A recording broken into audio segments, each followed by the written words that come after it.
Hey, what's up, y'all? Welcome back to the Top Flight Pod. You know what it is. You know what we're here to do. Back in studio today, beautiful Austin, Texas. I'm with my G football critic, also B in studio today, running everything on the ones and twos. Here to talk about nothing but Copa América, strictly Copa América. I'm very tempted to talk Austin FC, but nope, only Copa América today. Alex, football critic, how are you doing today, bro? I'm happy. The tournament's finally here. Copa América is finally here. We're actually watching it live right now. Argentina versus Canada. Argentina winning 1-0. Such an exciting summer, bro. Such an exciting summer, such a bit of a regular match. I won't say boring, but it's been a little bit of a regular match. Argentina has been winning since the 48th minute thanks to a Julian Alvarez goal. Canada putting up a fight. Canada has been putting up a fight. I gave credit to Jesse Marsh. Yeah. Credit to Jesse Marsh. New coach, manager bounce. But B, how are you doing today, bro? I'm doing good, man. I'm just as excited as y'all. I'm happy. I mean, there's so many games that are coming up. I mean, some days are going to be literally all day. Literally. Like from 8 a.m. to 9 p.m. I mean, it's going to be crazy, and I'm all for it. Oh, fantastic. That's actually pretty neat, mate. Now, it is Canada right now versus Argentina, but soon we're going to have games after game after game, just like B said. I'm wearing the Mexico jersey here on screen today. Football Critic has the Vino Tinto on. Love it. Love the energy. And today we found out that Danny Pereira, Austin FC's very own, is wearing the what, Football Critic? The 26. Number 26. So if you want to get your Copa América jersey, that is the Danny Pereira version, right? His edition or his number, it'll be number 26. And you can get one just like that, Football Critic. And that one's new, right? Yeah, to be fair, I got number 5. This is the one that Danny used this year with Venezuela for the friendlies. So he was number 5.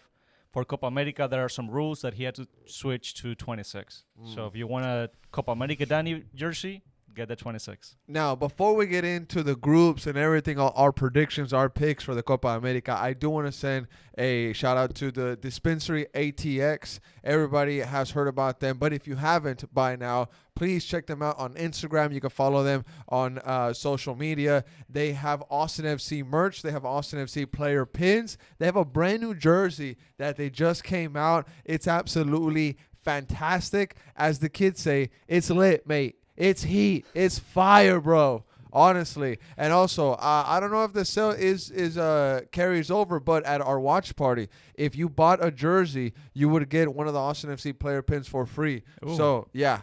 Big ups right there. Nice. So shout out to the dispensary ATX. Fantastic work that they're doing out there. B, anything you want to add on the dispensary ATX, mate? No, yeah, go check them out, definitely. And, I mean, we got more watch parties coming ahead, so they can pull up again, and we can do it again, bro. Oh, 100%. Now, they have been coming out with a bunch of stuff. They have wristbands. Like I said, they have the jersey. They have those player pins as well. Fire. So check them out on IG and see if you like something from their store. You can check them out at whatever pop-up shop they're at next. It's either one of our watch parties or some other LV watch party or LV event that they could pop up at. But check them out definitely if you're into Austin FC and everything like that. So let's get into the Copa América, mate. Our predictions, our picks, and everything going on with this beautiful tournament that just kicked off today. We're watching Canada against Argentina on our screens. But Football Critic, that group actually start off with these two teams that are on screen right now. B has it up here for us. Argentina, Peru, Chile, and Canada, mate. Now, obviously, Football Critic, the pick for this one to win it is Argentina. But when you look at the other teams that are competing for that second place spot in this group, you have Peru, which has been poor, right? You have Chile, who is historically good in this tournament in recent years. They won it back-to-back, beating Argentina exactly. And then you have Canada, who we're watching on screen here, mate. They have the new coach. They have the new manager, Jesse Marsh. Now, does he have a little bit of a chip on his shoulder with all the criticism that he's received in the media in the recent couple of years, especially with Leeds also? We have to mention his history there. But to me, Football Critic, second place in Group A is a toss-up. Who's going to fight for it? I think everybody was going to say Chile. That's probably the safe pick. But Canada could also give a little bit of a fight, as we're seeing tonight here on screen. They could have gone 2-0 down here. But your picks for first place and second place for Group A. No, I think you said it pretty well. I mean, Argentina has to be the first one, top choice. I mean, they already are as of right now. They have 3 points if this game does end up 1-0 versus Canada. Mm-hmm. And second place is really the tough question, because you have teams like Chile that were playing really, really bad in the qualifiers before this cup. The thing is, they just got the new a new coach, Gareca, Peru's ex-coach. Yep. And they just made an 180. Chile, since getting Gareca, has been playing so well. They just recently beat Paraguay 3-0. And they had trouble scoring before, not now. I mean, they barely lost to France 3-2 in March. And they beat Albania 3-0. So Chile's playing well. They're really playing well. I think they will be the second and the ones to come out of this group. Canada, they also had some change. Definitely a different Canada that we saw before getting March. Yep. And right now with Argentina, they're actually fighting, which I didn't expect for them to fight so much, to put that much effort. And then Peru. Peru is a team that right now, it's not good. They're not doing well. They're having trouble scoring and defending. Yep. Not so much defending. They have been kind of okay. Not too much, but okay. But scoring, they're having a lot of trouble scoring, and they have for the past months, including last year. The thing with Peru is, for some reason, they turn into something else when they play Copa America. Peru has had really good runs in Copa America. They actually have 2 Copas Americas, and they got to the final against Brazil in 2019. So I personally don't think Peru will do well this time, but they do have that weird magic when it comes to Copa America to do well. Now, I guess Peru is going to have to rely on Paulo Guerrero, right? He's somebody that it means a lot to them. Historically, now just real quick, some stats that the Fútbol Peruano page had put out on themselves. He's 1 game away from being the Peruvian football player with most features in, I guess, maybe all time. And then he's also, you know what, boom, I could just translate it right there.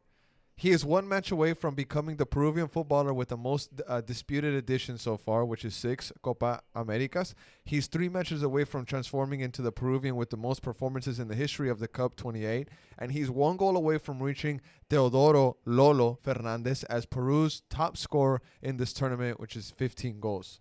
So something on the line for him.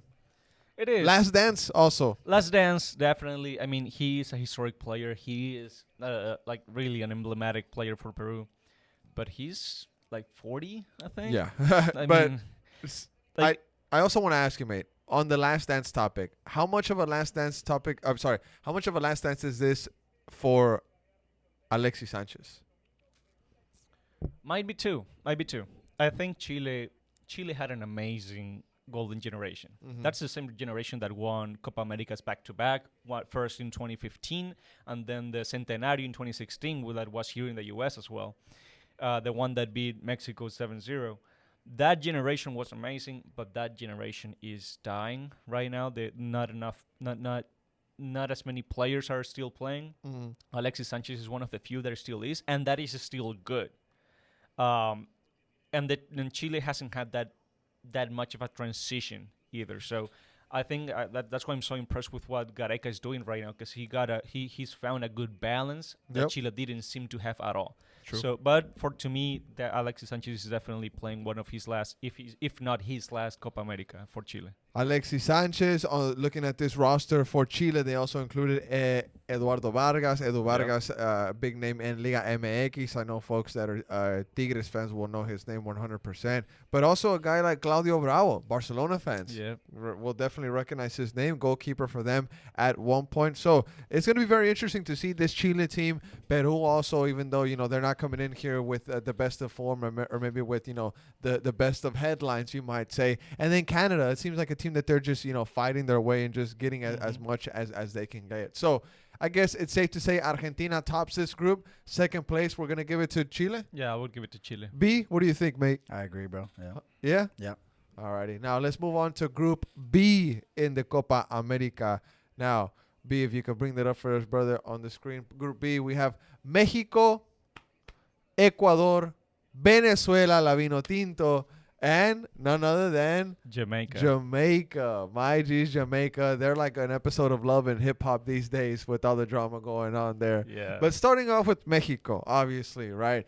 They're the headline team. Now, they're the ones that folks are really going to be maybe putting unnecessary pressure on them, as always, expecting them to win a tournament that they really have no business in winning. I know a lot of Mexican fans are going to be thinking that way. And it seems like it's a little bit of a generational shift for this Mexican national team. Now, folks are saying that, it's a bit of a young squad that's going to this tournament. But in reality, they got older, right? They got rid of Memo, and you wanted to bring in Malagon, but in reality now you're going to have somebody that's going to have less than 10 games played with the Mexican national team, and the guy that's going to end up playing he's already into his 30s, so he's not even a young keeper, and it's probably not going to be the guy that's going to be going into the World Cup for you, because you want it to be Malagon. So it is a bit of a generational shift, or as that's what they're going to sell you in the news and the media and whatnot. But with the squad that this Mexican national team took to Copa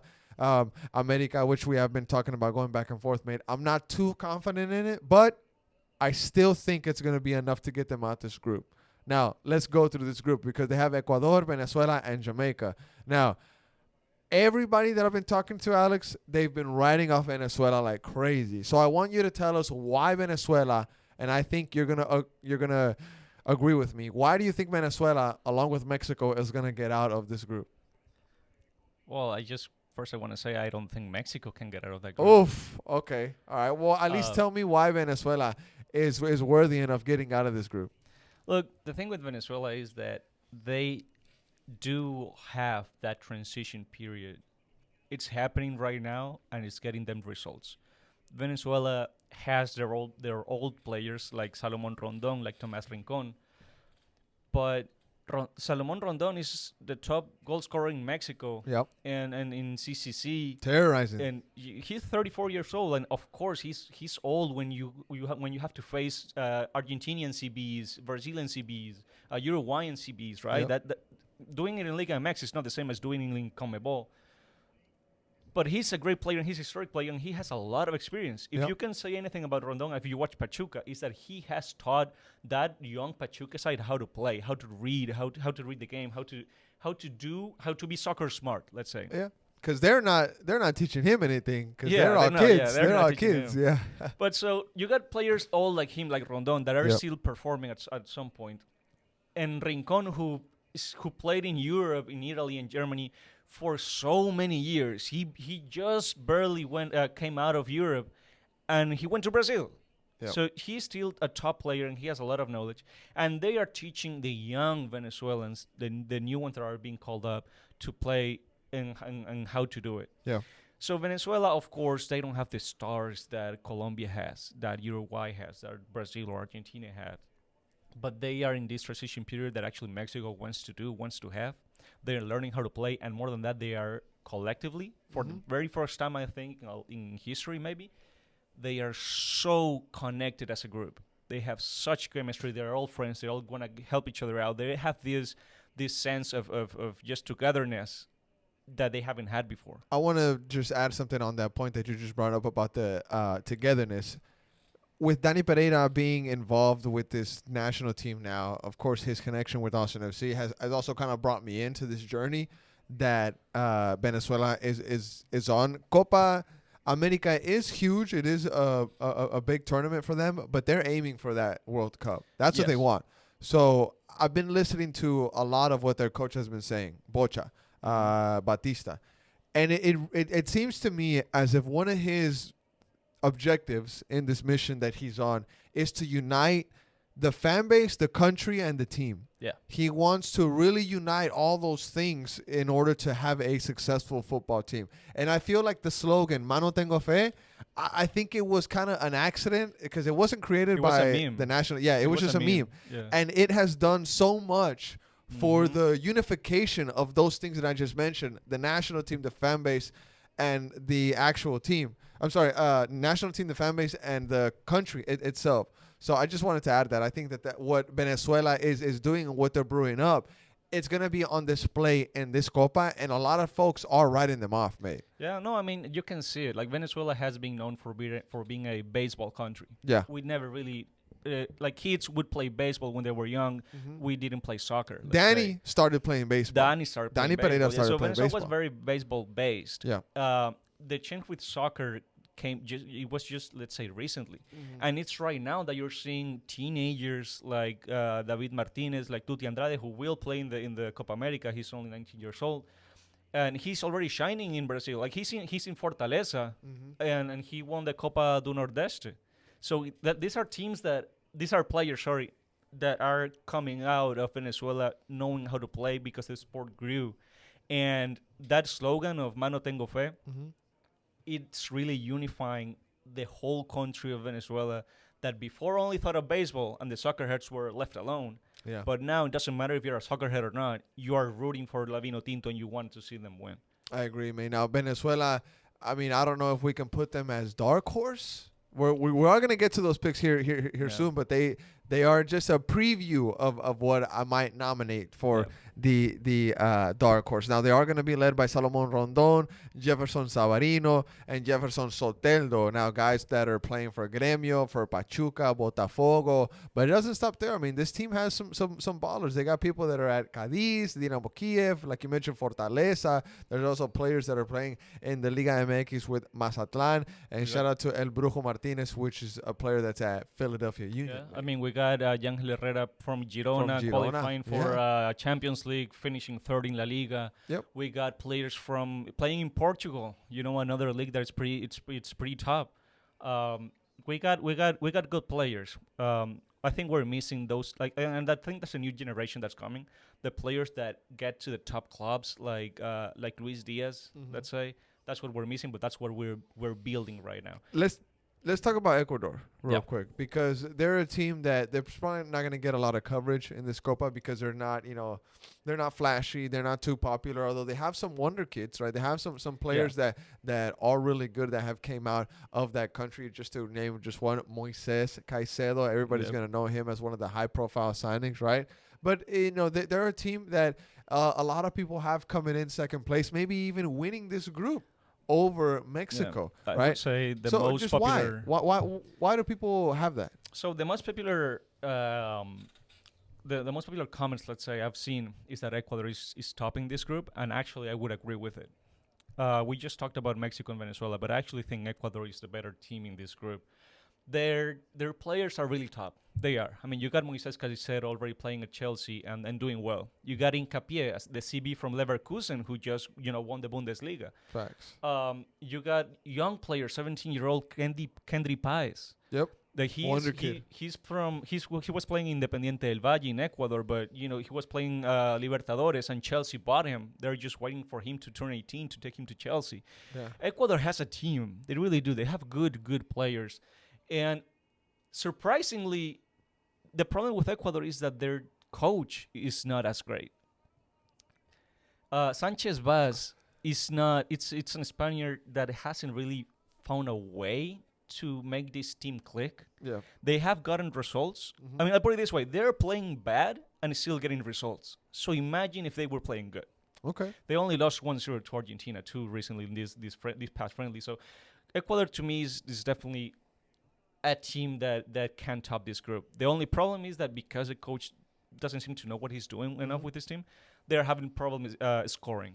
But defensively, they're extremely solid.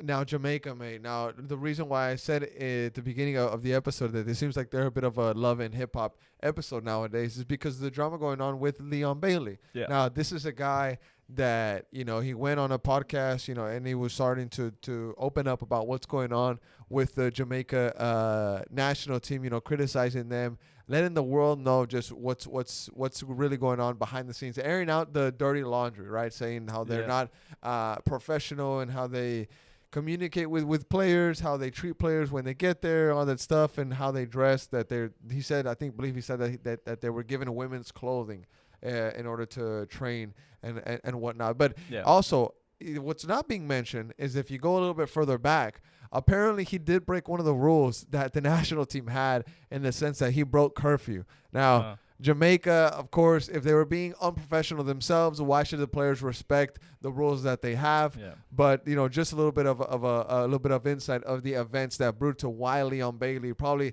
the highest profile player that this Jamaican national team side has, is not going to be with them at the Copa América. Although he is on the lineup, right? He is on the roster. Leon Bailey will most likely not play with Jamaica. B is pulling his stuff up here. What does that say? B? Read that. It's like he got a text. We're short-staffed for tonight from damn, that's crazy. Good luck, though. That's crazy. But, Alex, I mean, what do you think about this circus going on right now with Leon Bailey and Jamaica? Because that's going to hurt them, 100%. I mean, it's so weird, honestly. At some point, I even think, because he's in our group, I think, like, is this a tactic? Like, is this to make us think that Jamaica's best player won't play, but in reality he will? Jamaica's best tactic, for sure. Because it's just so weird that he's been publicly, criticizing the federation. But still the federation, like, lists him as one of their players, and immediately he posts something saying misleading information, as if that's fake. But then I think he deleted it, actually. Okay. And then CONMEBOL, the organization that has to do with all of this, that's dealing with all of this, is still posts Bailey on the list. He said misleading information. Yeah. So I don't know. Like, is he actually not playing? Because this is all very weird. So one thing that would be very interesting to see is if he resolves whatever issue they have, right? Maybe a mid-tournament, whatnot, right? And then he could start playing for them, right? Or if he has to be with them since a certain point in order to feature for Jamaica. But I mean, if he's on the roster, if he's on the list, I mean, he's part of the team, right? If he's on the list, he can play. Yeah. I mean, I think I saw a video of him. Was like he was in Cancun or he was somewhere in a beach. And, okay. So maybe not. But that was at the time of the friendlies. I think that was before the official date to join the Copa América team was set. Yeah. After that, I haven't seen anything from him. Like, I don't know if he's training. I don't know if people are trying to spy on if he's training. I don't know. So. I just don't know what's happening with Jamaica. I will say this, though: if the federation and the players are truly fighting, as many good players as Jamaica has, I don't think they can perform well beyond just being able to run. Grouped. Yeah, I think they would get grouped. 100%. That being said, if Mexico or Venezuela or Ecuador lose focus for a second in the defense, those players being so physically active can definitely punish them. So it's not like you can relax with Jamaica. So who goes through this group? Venezuela and who else in your mind? In my mind, Ecuador for sure. Oh, for sure. For sure. In my mind, Ecuador for sure. And it is a 50-50 coin between Mexico and Venezuela. Oh. Mexico is just very weird because they are coming from a bad shape, but their game with Brazil wasn't that bad, but it's still not enough. And Venezuela, we have been defensively solid, but we still lack some creativity, some in the attacking department. So I think Venezuela has everything to beat Mexico and to go through. But it really is just a 50-50 chance for me. Now, just real quick, just to touch base back on Mexico. Now, a team that is going to be taking on defense, Gerardo Arteaga, Joan Vázquez, Cesar Montes, and Jorge Sanchez. Now, these guys all play for big teams, right? If you include Monterrey from Liga MX, Genoa, Almeria, and AFC Ajax, right? This is a back line, and also moving forward, of a team that's full of guys that play in teams across the world, of course, in the Western Hemisphere and also in the Eastern Hemisphere, where maybe some of the bigger teams some folks might like. I'm looking at Edson Alvarez, which is the guy that is at West Ham. But this team, if they don't get it together, mate, they have a couple of days left now, right? Actually, maybe a couple of hours, right? Before they have to actually hit the big stage. And they're a team that has been under a lot of fire. They're a team that has a lot of eyes on them. There's a team that this tournament, they will never be away. They're going to be home all the time. It's going to be a huge factor for them, mate. But I know you don't have them making them out. I know you don't have them. I think that Mexico, they are going to thrive at the fact that they are the home side, the home team. And I don't know how. I don't know from where. I don't think it's going to be because of the coach. But I think that this team is going to be able to manage to get some weird results, some beneficial results. And they're going to end up getting out of this group. I think, to me, Venezuela easily gets out of this group. It's up to Ecuador and Mexico to punch their ticket for the second round. That's exactly why I'm saying, like, it's a 50-50 chance for me. Because to me, Mexico, as a team, is not as good as Venezuela. Not only not regarding just play, but in general, the group, the coach, everything. They don't seem better. But Mexico has that plus of playing at home. Yeah. Of CONCACAF organizing this. Like, Mexico has a little bit extra. And I think that extra is what brings it level with Venezuela. And like I said, it depends on everyone to do what they can against Ecuador and Jamaica. But it's really on how if Venezuela can fix their offensive problems, and if Mexico can fix their defensive problems. Okay, fair. I mean, Mexico also, fair enough. They have attacking problems as well. But, I think just the fact that they're home, the fact that they're going to have all this support, that's definitely going to be a factor for me with this Mexican national team side. Now, Jimmy Lozano, of course. I feel like the Mexican national team coach is always. Have brought him. I feel like he's the Mexican national team manager is always a dead man walking kind of job. So it's kind of like good if you do well, bad if you do bad. You know what I'm saying? You're always gonna be on the hot seat whenever you have that gig, whenever you have that job. But it's going to be very interesting to see just how this manager does for Mexico, mate. Now, he's a guy that I said earlier, he was always under fire. He's going to have a lot of people looking at him.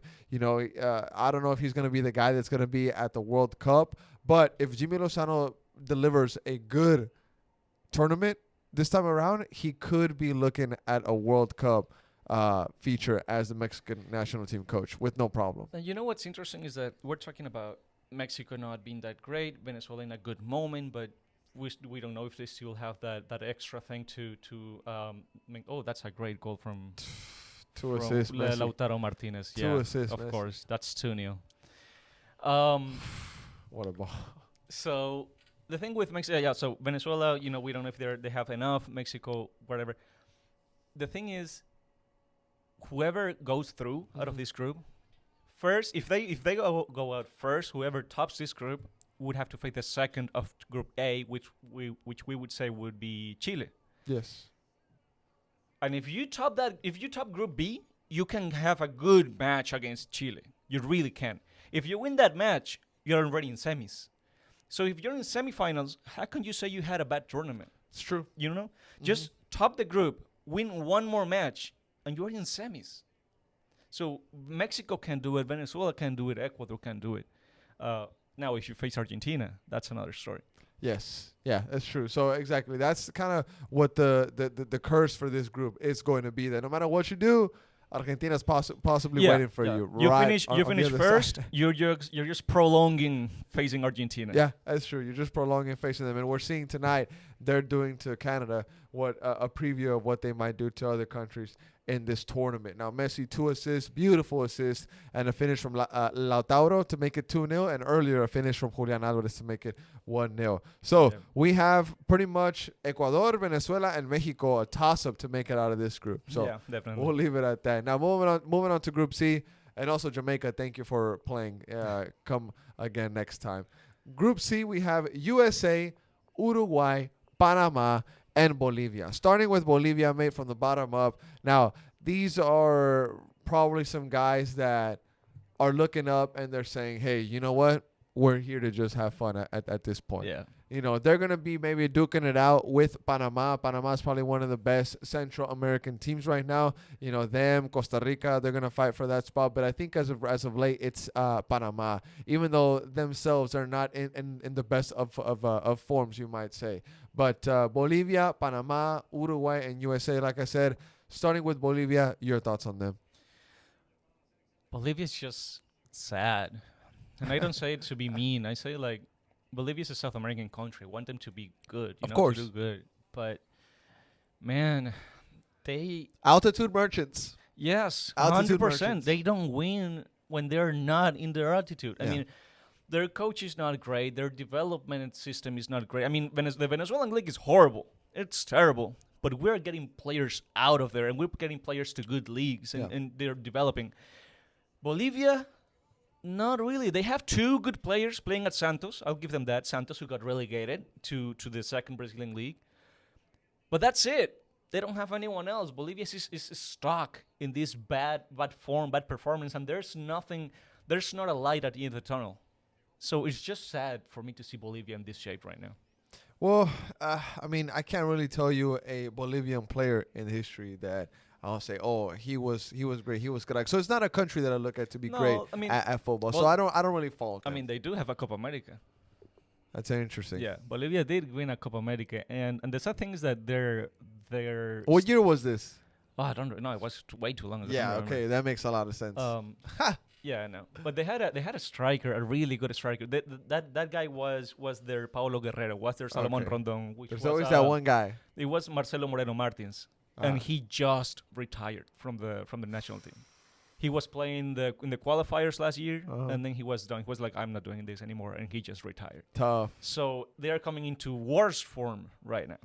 That's very unfortunate for them. Now let's talk about Panama a little bit, mate. Now Panama, a team that like I said, they're usually the best team in Central America, right? Like I said, they duke it out with Costa Rica, but this time around they face the likes of Uruguay, USA, and Bolivia. Now they might best Bolivia, but they're looking at Uruguay, they're looking at USA. I mean, what can Panama do in order to kind of maybe get out of this group? Hope for some result against USA. I mean, they're not doing anything against Uruguay. I'll just put it that way. Panama had a really, really good form 5 months ago. They were really doing well in Nations League or qualifiers, and they were okay. They were doing well. Their last games that I've seen dropped form. They really did. And I don't think they have enough right now to do something important against USA. They can be a problem. They can be a struggle. If they get a miracle, they will win like 1-0 maybe. Mm-hmm. And they can hope for that. But I just don't see them getting out of that group with USA and Uruguay in there. Thank you for coming, Panama. That's pretty much what Alex is saying right now. Now, we'll talk Uruguay and we'll talk USA, mate. Uruguay, a candidate to win the whole thing, yes. Right? Somebody to make it to the Final Four for sure. That's what everybody is saying. Their coach, Marcelo Bielsa, a lot of trust, a lot of faith going into this team. Now, where are you at on the Uruguay train? Are you a Bielsa believer, mate? Also, going beyond that, they also have some great players that are playing for this national team. Yep. This little country keeps on producing talent. This time around, it's no longer Forlan. They now have Darwin Nunez, but they also have Fede Valverde, right? They have a lot of great players, this Uruguay side. So just where are you at with this Uruguay national team side? I mean, they're probably first place in this group, 100%. Yes. But when how far do you think these guys are going to make it? I think they can make it to the because final. There's always criticism that Bielsa is a great coach, but that he doesn't deliver trophies.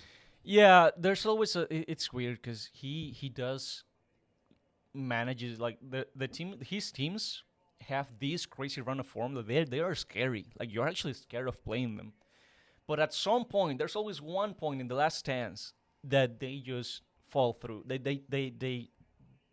don't end up delivering that last trophy. Mm-hmm. They just don't. They drop. And it's hard and it's weird because Uruguay, it's a great team. Historically, they have been amazing. They have 2 World Cups. If you ask them, they'll tell you they have 4. Don't believe them. But they have 15 Copa Americas. They are tied with Argentina right now. If any of them win this Copa America, they will be the complete winner of them all in history. But Uruguay hasn't won a trophy since TV has color. Wow. You know what I mean? Like, Uruguay is this big, huge footballistic country, soccer country, but they haven't done anything in so long that they need a trophy right now. And this generation feels like they could. Okay. But that's a problem. That Bielsa's teams, they don't deliver trophies. However, I will say I don't want them to win because I obviously rather have Venezuela winning it. But even as unrealistic as that may sound, but I definitely think Uruguay can get to the final, and I think Uruguay can even win it. They already beat Argentina in qualifiers last year. Do it once, you could do it again. Yeah, exactly. Yeah. So they gotta beat Brazil or Colombia. I think those are very, very tough matches, but they can win it. And if they do, and if they can beat Argentina, why not come back with a trophy finally in this 21st century? That's one of the teams that I'm very interested in seeing. How far they make it into this tournament. And of course, I said they're going to be making it Final Four.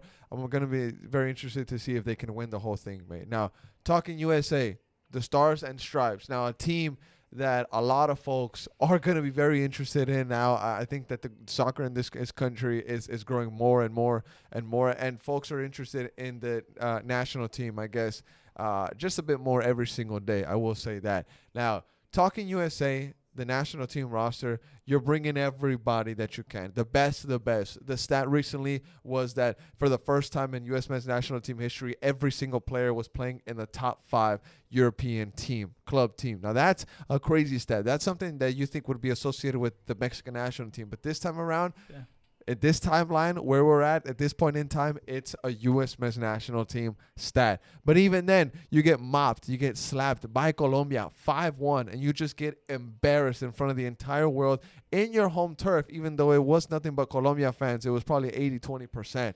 But this U.S. men's national team, mate, it's full of good freaking players. I'm not going to say wonder kids. I'm not going to say superstars, but there's some great players in this team. And I'm not talking about just Gio Reyna now. You got Yunus Musa, who's a bit of a sleeper for me. I think this guy's a hard worker. He's fantastic. You also got Timothy Weah, fast, pacey player, good finisher. He knows how to move up and down those wings, right? And then you also have the likes of Christian Pulisic. Now, Christian Pulisic, Captain America, the guy that everybody is putting pressure on. They're saying he's the LeBron James of soccer. It's a bit on his shoulders to deliver for the U.S. men's national team. But now he has help, seems like, mate. I feel like in the past, USA, they had a couple of ballers and there was a bunch of other guys. But now it really does feel like this team can actually do something in this tournament. I'm not saying they can win it. I don't know if they can make it Final Four, mate. But they could definitely make a fight for, obviously, not just the group, but what comes after that. If they make Final Four, fantastic. That's obviously great for them. But I see them just falling short of that Final Four. But I'm very excited to see what this U.S. men's national team can do. More for the players. I don't care anything about the coach. The coach can leave tonight if it was up to me.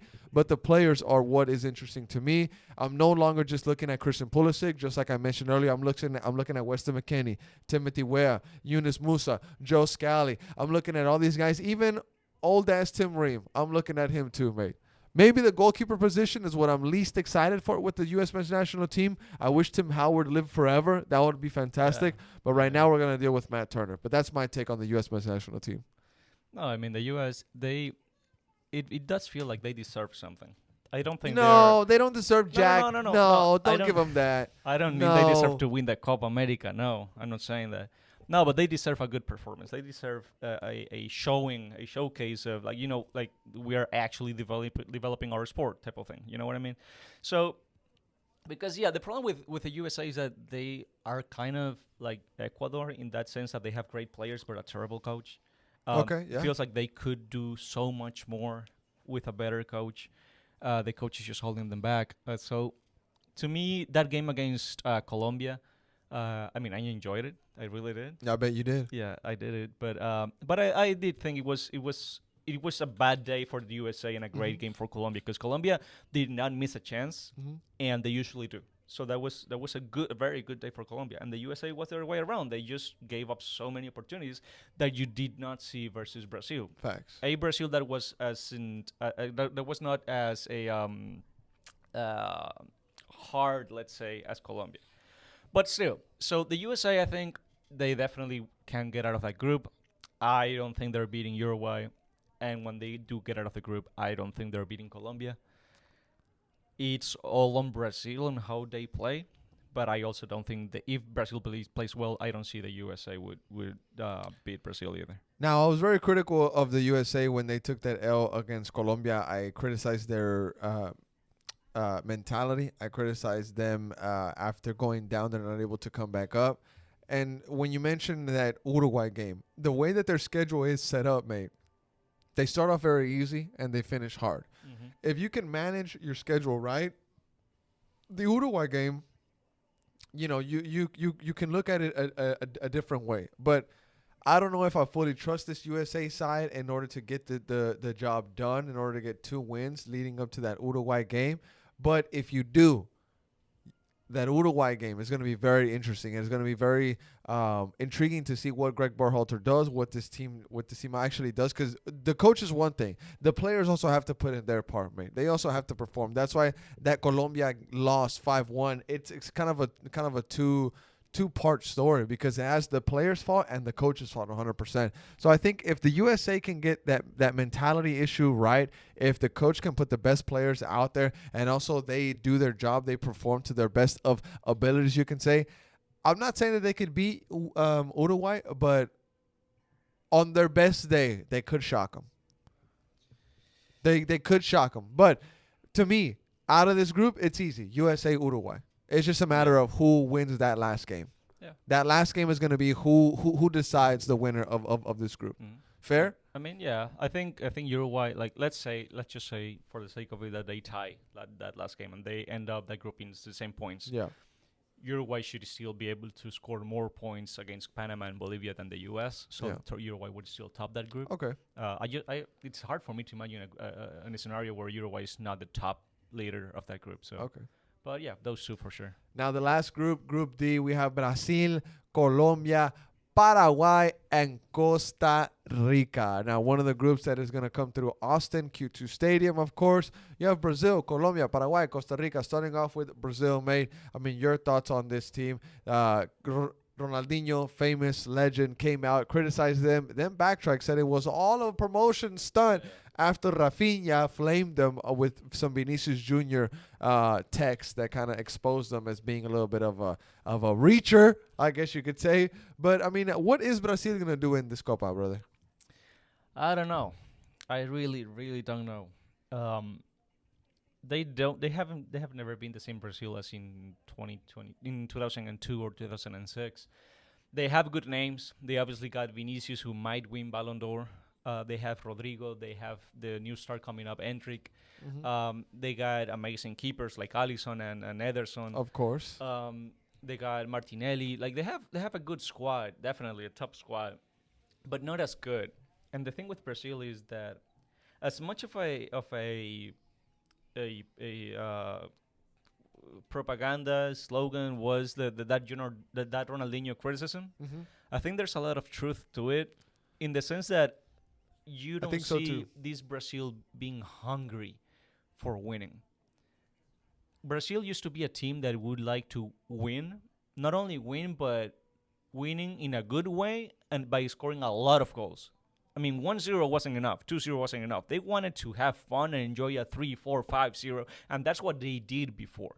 You see this Brazil playing right now, they were not serious versus Mexico. They were not serious versus the USA. I'm not saying that they can be that much better than against the USA, mm-hmm.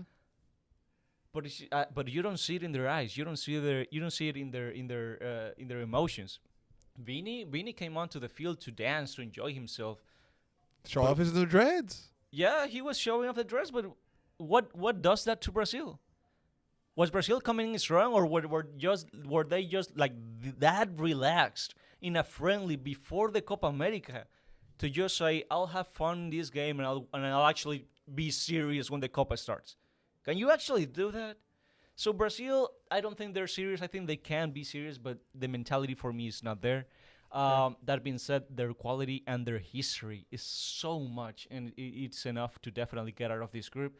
Definitely, I mean, Brazil is so just magical in soccer in general. I agree. That even if in this poor form, they can go to the final and maybe win.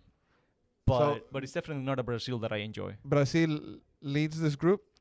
No. Okay. Well, then Colombia, then surely, yes. Right? Okay, let's talk about them. Now, Colombia, James Rodriguez, another guy that folks might say is a bit of a last dance with his national team. But the talent doesn't stop there. They got a lot of quality in this side, right? They also have Luis Diaz, who I didn't know could rap.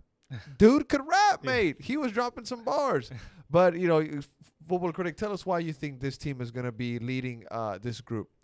To me, As much as it pains me to say it, being Venezuelan, Colombia is a very exciting team to watch. Look at that form. They have a record of 22 games without losing. They are the only undefeated team in qualifiers. They, along with Venezuela, have the least amount of goals scored against, with 3. And the thing with Colombia is that, of course, they have James, who was a big star. He's terrible with their clubs. James, I miss him, bro. He's terrible in his clubs. But with Colombia, he turns into prime Zidane, you know. You got Lucho Diaz, obviously, amazing player. And the rest of the team, of course, they're good players, but they're not as shiny. They're not as, that those great names. You got Borre. Yeah, Santos Borré from playing Internacional in Brazil.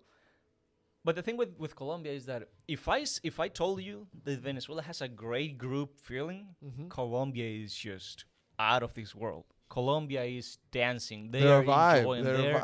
They are finally playing their best version of soccer. I don't know if this team is better than the 2014 one in that because that team was just amazing. But they are playing amazing soccer, and they fixed the problem that they struggled so much with, which was scoring.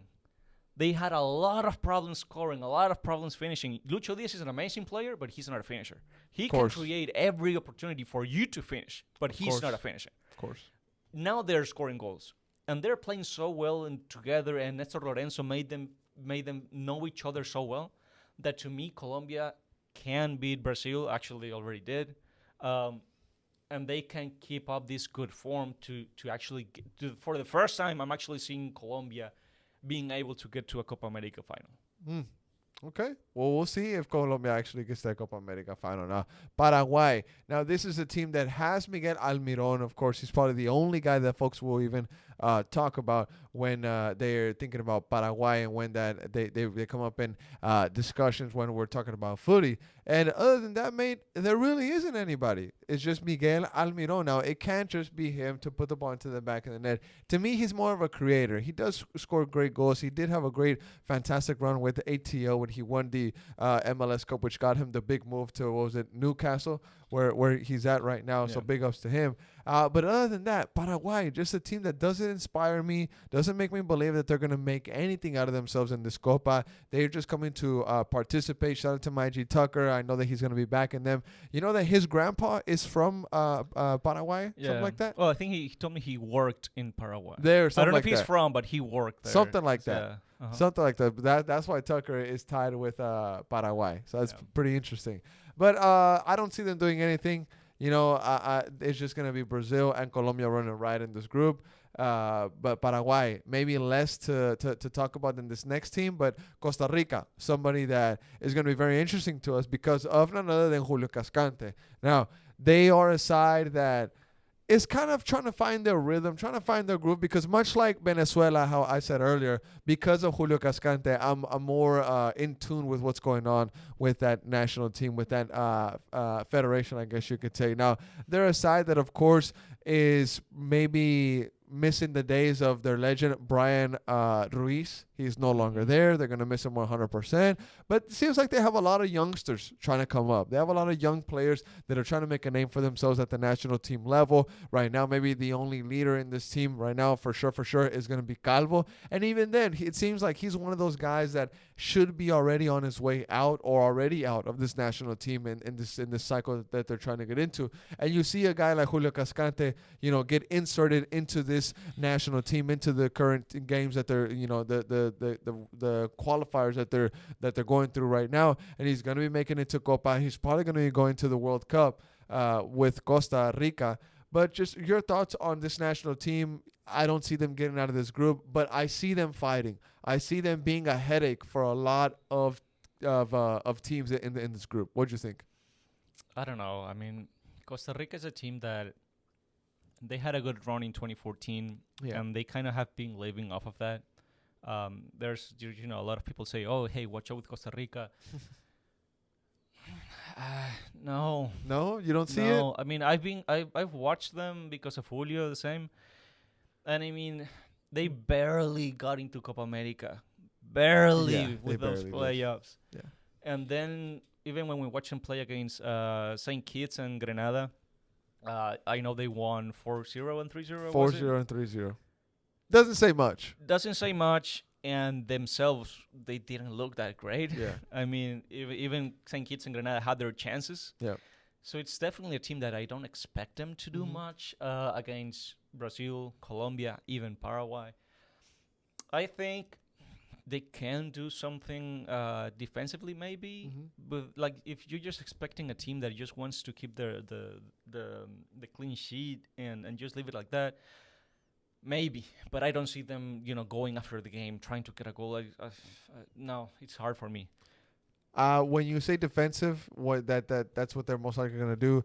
Very interesting. They do run a back three. Julio Cascante is part of that back three. So we'll see what they do. We'll see. I mean, it'll probably be turning into a back five against some of these teams that they're going to be facing, like Brazil, Colombia. But, it'll be a little bit of a slugfest against Paraguay. That'll probably be their win. So we'll see if they can at least get 3 points in this tournament against Paraguay. Brazil and Colombia will most likely be running game against Costa Rica. But we'll see what happens there. Good luck to Julio Cascante. Something that because we kind of skipped on Paraguay a little bit, but something weird is that Paraguay has been terrible lately, right? Like, they're having problems scoring. Their defense hasn't been that great either. They are in a terrible position in World Cup qualifiers. But their U23 team that played the Olympics, the pre-Olympics, with Brazil, Argentina, Venezuela, they won the pre-Olympics. Their U23 won against the U23s of Brazil and Argentina and Venezuela, because we were all the finalists, the semis. And they played well. They played amazing. They have a player in Inter Miami, just can't remember his name right now. That kid is good. Like, he's definitely going to Europe soon. But they are so different than their senior team. I understand, obviously, that the senior team cannot be compared to a U23. Of course, that makes a lot of sense. But it's really, it's really shocking, the difference between those two sides, and that Paraguay, that has also been strong as is in soccer in history, is doing this poorly. Paraguay was also a team that in the 2010s you used to think, hey, they be careful because they are actually they can hurt you. Right now they're bottom. Well, see, mate, back then with that time period you mentioned, I know B knows about this guy, but I mean, do I have to say his name? Yeah, you do. Do I really have to say his name? Yeah, you do. B, do I have to say his name? America legend, Paraguay. Oh, Cabañas. Salvador Cabañas. Yeah, man, it's sad. What a legend. What a legend, bro. History would have changed. Tucker, search up Salvador Cabañas and thank me later, mate. But we'll see what happens with Paraguay. Dude, I mean, he would bang headers from outside the box, bro. That's cap. That's cap. What? Okay, I'm on it. That's cap. But football critic, Brazil, Colombia winning this group 100%. Colombia winning it. Okay. Now, so we have the winners for the groups made. Now, of course, based off of the position that these guys are going to end up, that will also determine who they're going to play in the next round. On one side, we have the Argentina, the World Cup champs, what I'm trying to say. And, of course, just like you said earlier, right, if you're Mexico, whenever you get out of that group, you're just meeting Argentina. So, of course, we have Argentina making it to the final. I have them making it to the final. Yeah, if we are realistic, they should get to the final. Who do you think is going to be, seeing them in the semifinal from Group A and Group B? I mean, it's tough, just because we don't know who will get out of that group. Like I said, Ecuador is the strongest one in my opinion from Group B. But they just played Ecuador, and Ecuador could not get a shot on target. They didn't get a single shot on target. They made it hard for Argentina because, like I said, Ecuador has a really good defense. And Argentina only won 1-0 with a goal from Di Maria. But if Ecuador can't attack Argentina, and Argentina has a good defense too. I mean, he really fucked it up. I mean, Argentina, I don't see anyone. It would be a shock. Let's just put it that way. Yeah. If anyone can beat Argentina, let it be Ecuador or Venezuela. I don't think Mexico will, but I'm saying it tonight. Argentina, Venezuela semifinals. Oh, I'm saying it tonight. Argentina, Venezuela semifinals. I hope so. Now on the other side, mate, we're gonna have Brazil. We're gonna have Colombia duking it out. We're gonna have USA. One game from the other side too, because it would be Ecuador against Chile. Yeah, but I mean, does it matter? That's what I'm trying to say. Well, okay, yeah. You know what I mean? Yeah, if it doesn't really matter. Yeah, if you know, it's true. Yeah. You know, they're gonna make it to the final, regardless of who. I mean, there could be shocks. There could be upsets. That sports is known to have those. So I think it's definitely gonna be upsets. It would be a boring cup if they aren't. We'll see them in the group stage, though. Yeah. We'll see them in the group stage. Now, on the other side, you have Uruguay, United States, Brazil, Colombia, right? That's going to be the tough side. That's going to be the very, the bracket that's going to be hard to tell, I guess you could say. So, who do you have making it to the semifinal from that side? To the semifinals. I mean, let's see. We're talking first game would be Brazil, Uruguay. They would face each other in quarterfinals. That's a banger. That's a banger. I think Uruguay takes it. I think Uruguay wins. So Uruguay to the semifinal. The other one, Colombia, USA, Colombia. Definitely. Colombia, Uruguay. Colombia, Uruguay for the semifinal. Who do you think goes to the final versus Argentina? Honestly, that's the toughest match we've talked about, if it happens. I want to say Colombia. Okay. I want to say Colombia makes it to the final. Colombia, Argentina. That's the final that Top Flight's going with. We'll see. We'll see what happens there. Now, we have some Patreon questions, mate, that we're going to answer real quick. Sama, he says, how many sitters will Rondon miss against Mexico? None. None. That's just a messed up question. Why would he ask that? Mexico already broke every single Mexican defender's legs in Liga MX and CCC, so why wouldn't he in the national team? I mean, but Vanilla Mexican, he says, who's the dark horse team and which player was snubbed? My dark horse, like I said earlier, Venezuela. I think that they're going to really surprise people. I think that they're the dark horse because they're not favorites of anything. They're not favorites to make Final Four, right? Colombia's favorite, so they can be dark horse. Uruguay's favorite, so they can be dark horse. USA's not dark horse. To me, Venezuela. 100% Venezuela. Dark horse for me, I would say Colombia, because even though they are in the conversation for top four, but you're always talking about who actually gets a trophy, like who actually is going to put their hands on the trophy. And you think Argentina, Uruguay, Brazil. Colombia has always been distant from that. And like I said, this is the first time that I see them with actual possibility of doing so. So if we're talking about actually winning the whole thing, not being good, like I won't be surprised if they are good. I'll be surprised if they actually win it. You know what I mean? So my dark horse would be Colombia. Okay. And any player that you think was snubbed from this tournament? From Mexico, I personally I would have taken Chucky Lozano. I mean, and Ochoa. Ochoa for the leadership, because now you damn need him. He would be playing right now. You freaking need him now. We wouldn't be worried. We wouldn't be that worried. You need him now. Yeah, if he could have been third keeper, and he would be starting right now. Yep. So, and you know how he gets when we play. But I don't know if he was snubbed. I think the plan was Malagon, and unfortunately, we need Memo now. It's unfortunate. Ahora sí, bro. Oh my God. Not this again. And Mexico's going to win this group, bro. Not this again. Mexico's going to win this group, and they're going to go to the semis, bro. That's my take. To the semis? Yes, sir. The quarterfinals appearance, that's it. Nah, whoever's second place in the other group is getting all right. Also. I don't know if any player, I can't think of anybody that got snubbed from this tournament. From Colombia, I don't think so. Brazil, no. Argentina, no. Uruguay, no. No, can't think of anyone right now. Honestly, this tournament has a lot of good players, brother. Yeah. I think everybody. Diego Rubio from Chile, snubbed. So there's your answer. Now, Bart Span, he says, in your eyes, what is the measure for success or failure for the U.S. men's national team and Mexico in the Copa? Also, what do you think the respective soccer federations bar is for success? In other words, what will it take for Berhalter to get fired before the World Cup? So we'll take it by parts. In your eyes, what is the measure for success or failure for the USA and for Mexico in the Copa? For success, USA, I would say semifinals. 100%. If the USA gets to semifinals, I would be happy. As an American, I would be happy. For Mexico, success getting out of that group. Oof. Yeah. Tough. Okay. I think Mexicans should be happy if they get out of that group. Okay.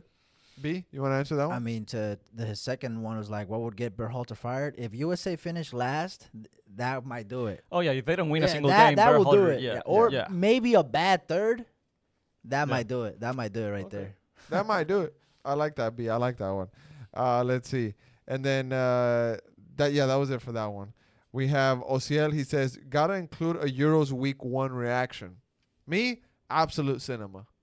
I love week 1 Euros, mate. I think I loved it in the sense that all the low-key games delivered. Yeah. And all the high stake, like all the, big name games, all were a little bit underwhelming. Like England, underwhelming. Portugal, underwhelming, right? But the games that delivered was that Turkey game, Albania giving it to everybody that they also have been playing. I think for me, the Euros so far they've been great. I mean, I've enjoyed them because we have seen golazos. Yes. Like you're saying, like the games that you didn't think were gonna be good, they have been good. The teams that you thought were going to be good haven't, like France, for instance. Like I think the only teams that we expected to be good and have been are Germany and Spain. Yeah. Beyond that, not really. They have all been underwhelming. But the Euros, man, I just think it's. I mean, it's funny, and I have enjoyed it. But 5 own goals in the group stage, and we're not even half of the group stage, like halfway through. Leading goal scorer. I mean, own goal. At some point, I gotta wonder, like, is the Euros like just all of them are amazing teams playing, or are some mid teams making it hard against each other? I mean, that's what a lot of it is. A lot of mid teams are making it hard between one another, and there's also good players here and there in those countries. But I mean, like today we saw England get scored an absolute banger on them by a guy that I've never heard of in my life, and he's delivered a rocket from way out. I think right now it's registered as the furthest goal in the Euros right now. So that's actually fantastic. So the Euros so far, reaction. Thumbs up. 10 out of 10. Bro, fire. Fire. Fire, bro. Fire. Fire. It's been amazing. Now, Tucker, he says, should I put my entire life savings on Paraguay winning the whole fucking thing? No. Don't do that. No. Don't do that, Tucker. Pull out a loan and pull out a loan? Yeah, pull out a loan and bet that. No, Paraguay's not going to do anything, mate. We don't have to talk much about that. Don't do it. Don't do it. Manny, Texas, he says, how far do you think the North American teams will go in the tournament? So like I said, I mean, USA for sure quarterfinals, Mexico. For sure quarterfinals, Mexico. Not for sure. For sure. Not for sure. For semis. sure. Semis. No. For sure. Maybe USA semis. I think USA is going to have the best showing for North America. For CONCACAF, USA will have the best showing. Yeah. Mexico. And I think Canada honestly kind of sucked because like the way we saw Canada today. Yeah. They were good, but it's just like I don't think. Well, they are definitely not better than Argentina, and I don't think they can be that much better than Chile. As like if I take into account how Chile has been playing lately. Yeah. So Canada, like they actually have been decent. They just are gonna face really, really tough opponents. For me, the team that's gonna make it furthest from the North American side, USA. Yeah. You? Yeah. B? Mexico. Mexico? Sí. Las semis contra Bias, bro. Argentina. Bias. Bias. Oh, and then we're set up for a banger Croatia-Italy game. Like, I mean, Croatia's still in it, man. They beat Italy. That's 4 points. They jump Italy. Yeah, that's true. Yeah. Now, Manny Texas, he also says, is England underperforming with the squad that they have shifting to the Euro? Yeah, 100%. Southgate, Berhalter. Amigos. Yeah. Best friends. Mm-hmm. Yeah, 100%. They are underperforming. That Berhalter Academy way of thought, that's terrible. Yeah. Yeah, I agree, man, 100%. But those are all the questions that we had for tonight, brother. That was just the Copa América kind of just preview thoughts that we had going into the tournament, of course. And just last but not least, who do you have winning the Copa América? Safe bet is Argentina. Oh, the final you gave us was Argentina, Colombia. Yeah. My final is going to be Argentina, Brazil. Okay. Argentina, Brazil. What's your final? And who wins it? Wait, who wins it? I don't have a winner for it right now. I don't have a winner for it right now, but Vegas pundits will tell you Argentina. They have beat them already. But don't ask for Vegas pundits. Like, what do you think is going to happen? I want Brazil to win it, but I think Argentina will ultimately win it because they have more experience as a team in finals. Brazil's still, working their way to that. So Argentina will most likely win this Copa América. Also, I haven't even mentioned at the fact that they will most likely rig it for Argentina. Oh my God. So, no. you know, I think there will be high powers out there that are going to hope and pray for Argentina to make it to the final. I just told you that was Mexico's fault. Okay, whatever, mate. But B, your thoughts on the final? Mexico, Brazil. Mexico beat Brazil and denied Vinicius. It can Jr. be Mexico, Brazil, mate. Yes, it can. Yes, it can. And you're right, it can. And they deny Vini his It's Ballon just so d'Or. crazy that it sounds impossible. What? Okay. That does not sound Mexico, impossible. Brazil. It's gonna be a crazy tournament. Mexico, brother. Brazil, B is fine. That's your final. And Mexico win, Of and course. Vinicius misses on his ballon. They give it to my Mbappe. God. And also Edson Alvarez wins the Ballon d'Or. That's It's all- out of his Ballon Yeah. d'Or. He might be in like top 5. Mexico, Brazil is your final. Now, it'd be insane if that happens. It'd be That's insane. happening. Bro, Now- if that happens, even I'll be cheering for you. Dude, watch us get something like Chile, Ecuador in a final. Yeah, that can happen. That'd be annoying. But Why? all right. What do you mean? They had to beat all these teams, but we're gonna be hype about them, you know? Like, I wouldn't God. watch it. I wouldn't watch it. I wouldn't watch it. I'd rather watch cricket, mate. I just hope this tournament's better than last tournament, because last tournament was. Yeah, 2021 after the pandemic Yeah. was pretty bad. I think there's also a lot of pressure because the Euro's going on. You're gonna have to. Yeah, You're and gonna the have Euros to do have good. been amazing, bro. Yeah. Yeah, that's I right. agree. But all right, gentlemen, we're going to get out of here. Copa America has kicked off officially with Argentina beating Canada 2-0. The Messi show with 2 great assists. We're in for a great tournament, and I'm excited to cover it. We're going to be hitting the road also as well. We're going to Yes, sir. we're going to be hitting Houston, Dallas, Austin, of course, our home city, our hometown, and covering the USA matches there, the Mexico matches there, the Venezuela matches there. So follow with us on Colombia. TV. Paraguay. Colombia and Paraguay. Follow Wrestling TV. Follow Top Fly Pod if you're interested in everything that we're going to have to say on those games, on those countries, and we'll keep you up to date on everything, mate. That's Football Critic. I'm Hernan. Be on the ones and twos. We'll be back with more Copa America and more Austin FC, and we'll see you soon, everybody.